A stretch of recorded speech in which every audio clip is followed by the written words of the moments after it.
नमस्कार, मैं डॉक्टर अंजू अग्रवाल आपके समक्ष पुनः प्रस्तुत हूँ। हम जयशंकर प्रसाद के आंसू गीत काव्य की व्याख्याएं कर रहे थे। कुछ चयनित अंश हमारे पाठ्यक्रम में सम्मिलित हैं जिनकी हम व्याख्याएं कर रहे हैं। जैसा कि इसके पूर्व के व्याख्यान में भी मैंने आपको बताया था कि आंसू जयशंकर प्रसाद की व्यक्तिगत वेदनाओं की संकुचित सीमाओं से आगे बढ़ गया है। आगे बढ़कर इसने एक व्यापक रूप ले लिया है। वास्तव में कवि ने अपने संघर्ष काल में दर्शन के बल से ये तथ्य निकाला कि वेदना आत्मा का दमन नहीं करती, उसका परिमार्जन करके उसे महान और गहन बनाती है। तो आंसू एक उदात्त का जो आधार है वो एक उदात्त वेदना है। ये प्रसाद जी की प्रौढ़ बौद्धिक और दार्शनिक चिंतन का प्रतिरूप है। अब यहाँ जो अंश संकलित है इसका वही प्रारंभ है कि जिसमें कवि जो है वो करुण भावनाओं की भूमि पर अपनी कुछ बातों को याद कर रहा है, उसको स्मृति आ रही है। उसका एक मधुर सुंदर रसमय अतीत है जो वास्तव में अब नहीं है। तो उसी रसमय अतीत को कवि याद करता हुआ आगे बढ़ रहा है। कवि कह रहा है, पतझड़ था, झाड़ खड़े थे सूखी सी फुलवारी में, किसले नव कुसुम बिछाकर आए तुम इस क्यारी में। शशि मुख पर घूंघट डाले, अंचल में दीप छिपाए, जीवन की गोधूली में कौतूहल से तुम आए। तो यहाँ पर कवि जो है वही उसी साहचर्य सुख का वर्णन कर रहा है जब प्रिय उनकी पतझड़ जैसे जीवन में आए थे। कवि कह रहे हैं कि तुमने ही मेरे पतझड़ जैसे जीवन में, जिसमें कि सूखे झाड़ झंखाड़ खड़े थे, सूखी सी सारी फुलवारी मेरी सूख गई थी जीवन की, उसमें आकर के तुमने ही सुकुमार किसले, कोमल जो पत्ते हैं, किसले कहते हैं नवीन पत्ते, नए नए कॉम्पल जो होती हैं, तो कॉम्पल और नए पत्ते मेरे सूखे जीवन में तुम्हारे कारण ही आए।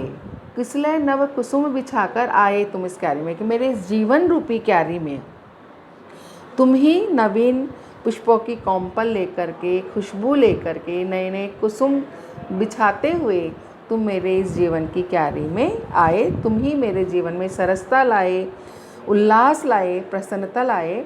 अर्थात मेरा जो जीवन पतझड़ जैसा था, जिसमें कि झाड़ी जैसी मेरी जीवन की फुलवारी हो गई थी, उस सूखी झाड़ झंकार जैसे नीरस जीवन में तुम ही मेरे हृदय में सरसता और आनंद लेकर के आए। इस सुंदर क्यारी में नवीन कुसुम, नवीन कॉम्पल तुमने ही खिलाई। तो यहाँ पर कवि बड़ा प्रसन्न हो रहा है और अपने प्रिय के आगमन को अपने जीवन में उल्लास का कारण बता रहा है।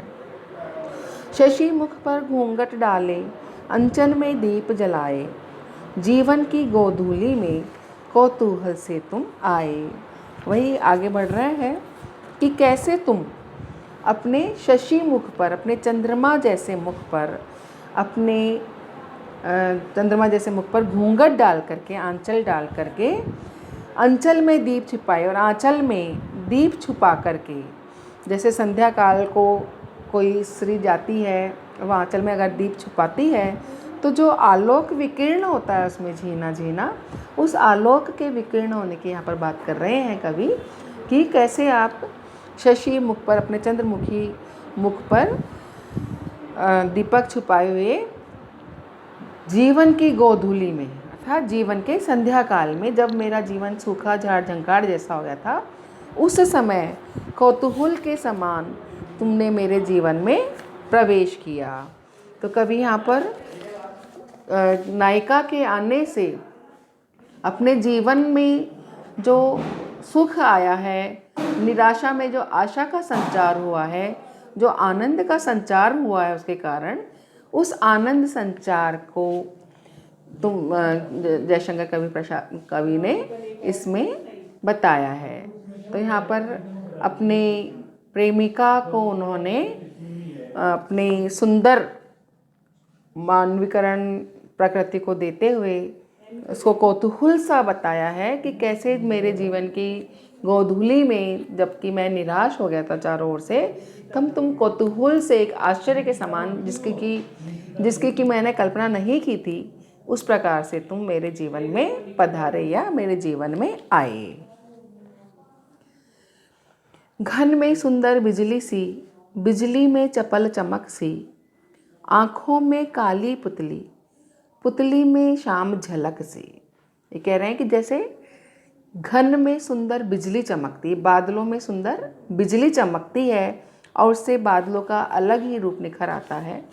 बिजली में चपल चमक सी, और बिजली में भी जो एक चपल चंचल चमक होती है, वैसे आँखों में काली पुतली, और आँखों में जो काली पुतली का कार्य होता है उसको सुंदरता देना, और पुतली में शाम झलक सी, और पुतली में जैसे शाम झलक होती है, काली माँ की चमक होती है, वैसे ही अतीब सुशोभित होते हुए, अतीब सौंदर्य से परिपूर्ण छविमान होकर के तुम मेरे जीवन में आए।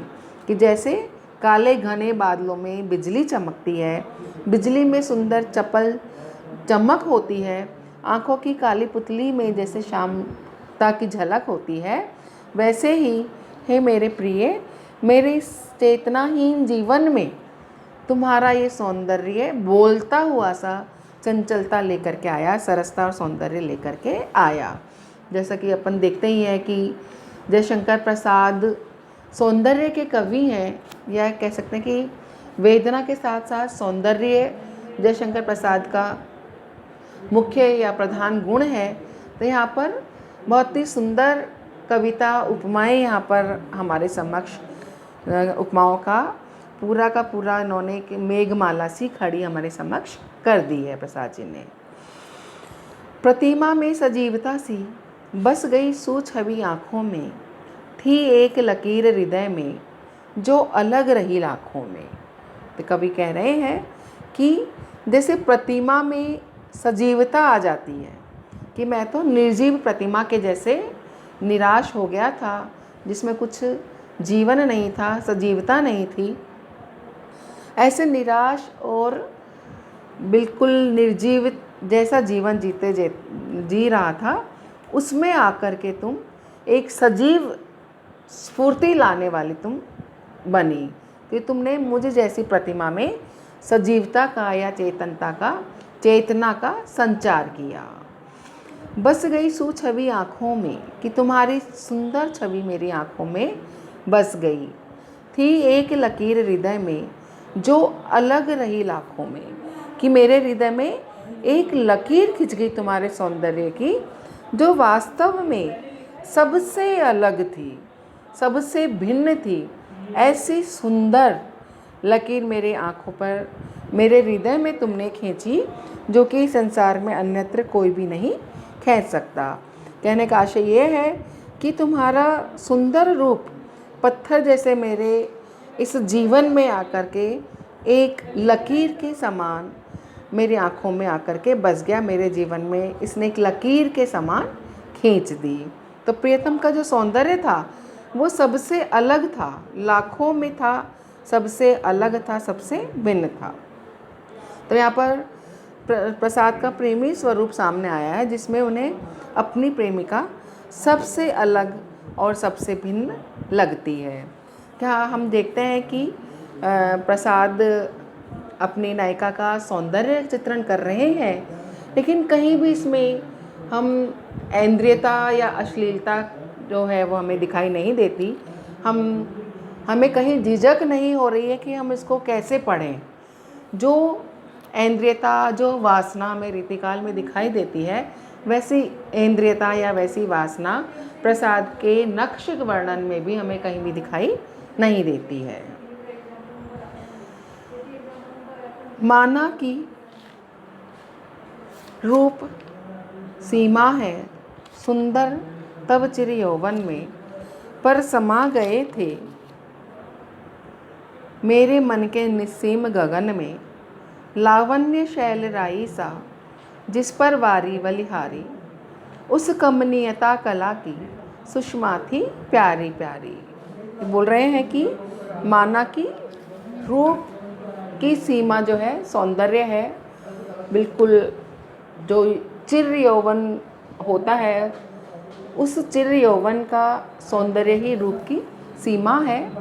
तो असीमित जो तुम्हारा सौंदर्य था जिसकी कोई सीमा ही नहीं थी, तुम्हारा चिर यौवन, तुम्हारा रूप जो कि सीमाहीन था, वह सीमाहीन तुम्हारा सौंदर्य भी मेरे हृदय में समा गया था। कि मैं अपने हृदय को अगर छोटा मानूं और तुम्हारा सौंदर्य जो कि बहुत ही बिना सीमा के था, सीमाहीन जो तुम्हारा सुंदर सौंदर्य था, यौवन का सौंदर्य था, चिर सौंदर्य था, वो सब मेरे मन के निस्सीम गगन में, मेरे मन का जिसका कि सीमा रहित गगन है, सीमा रहित जो आकाश है, उस सीमा रहित आकाश में तुम्हारे यौवन का सीमाहीन सौंदर्य हृदय में समा गया था। तो यहाँ पर संसार भर का जो सौंदर्य है, यौवनोचित जो सौंदर्य, युवा काल का जो समय है जिसमें कि सौंदर्य अपने चरम पर होता है, उस चरम सौंदर्य को हृदय में समाने के लिए भी मन का निस्सीम गगन होना चाहिए। तो यहाँ पर प्रसाद कह रहे हैं कि तुम्हारा युवाजनी जो सौंदर्य है वो मेरे मन के निस्सीम गगन में समा गया। लावण्य शैल राई सा जिस पर वारी बलिहारी, उस कमनीयता कला की सुषमा थी प्यारी प्यारी। कि मैं तुम्हारा जो सौंदर्य था, तुम्हारा जो लावण्य था, उसके समक्ष तो पर्वत का शैल का जो लावण्य था, पर्वत का जो सौंदर्य है, वह भी राई जैसा दिखाई देता था, तुच्छ दिखाई देता था। जिस पर्वत का सौंदर्य या सौंदर्य का अगर पर्वत भी खड़ा कर दिया जाए तो वह सौंदर्य का पर्वत भी तुम्हारे सौंदर्य के समक्ष राई जैसा छोटा दिखाई देता था। और तुम्हारे सौंदर्य पर हर कोई, पूरे सौंदर्य का पर्वत भी निछावर किया जा सकता है। तुम्हारा सौंदर्य इतना असीम और पर्वत से भी अधिक तुम्हारा सौंदर्य है।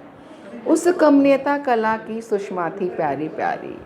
कि वास्तव में ऐसे तुम्हारे पर्वत से भी अधिक सौंदर्यशाली जो तुम्हारा सौंदर्य है,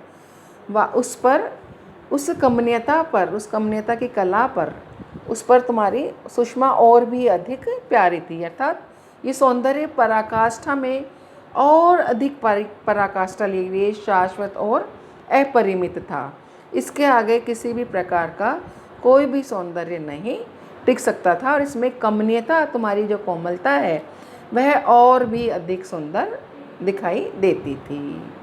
तो यहाँ पर प्रसाद जी ने अपनी प्रियतमा के अतुल सौंदर्य का, जो कि किसी के सीमित हृदय में तो समा ही नहीं सकता, उसके लिए उनको मन के निस्सीम गगन की, सीमाहीन गगन की ज़रूरत है, तभी वह सौंदर्य किसी के मन में समा सकता है। तो बड़े प्रसाद जी ने यहाँ पर अपने प्रेम की दृढ़ व्यंजना यहाँ पर की है, उनके सौंदर्य निरूपण करते हुए। लावण्य शैल कह कर के इन्होंने शैल जो है उसको भी, पर्वत के सौंदर्य को भी, या कह सकते हैं कि सौंदर्य का पर्वत जो है वह भी नायिका के सौंदर्य के समक्ष राई जैसा छोटा सा या सीमित है। तो यहाँ पर सीमित मन में वह असीमित सौंदर्य समाया, जिसका आकाश के जैसा सीमाहीन है, ऐसे सीमाहीन मन में ही इतना विशाल सौंदर्य जो है वह समा सकता है। तो सौंदर्य की बहुत ही सुंदर कल्पना जयशंकर प्रसाद ने की है। जयशंकर प्रसाद सौंदर्य के ही कवि हैं, उनके हर चीज़ में सौंदर्य ही समाया हुआ है, तो यहाँ भी सौंदर्य से परिपूर्ण काव्य की रचना यहाँ पर आंसू में की है। आज के व्याख्यान में हम यहीं तक करेंगे। कल इसी कड़ी को आगे बढ़ाएंगे। जयशंकर प्रसाद का नक्षिक वर्णन चल रहा है, इस नक्षिक वर्णन की कड़ी को कल अगले व्याख्यान में बढ़ाएंगे। धन्यवाद।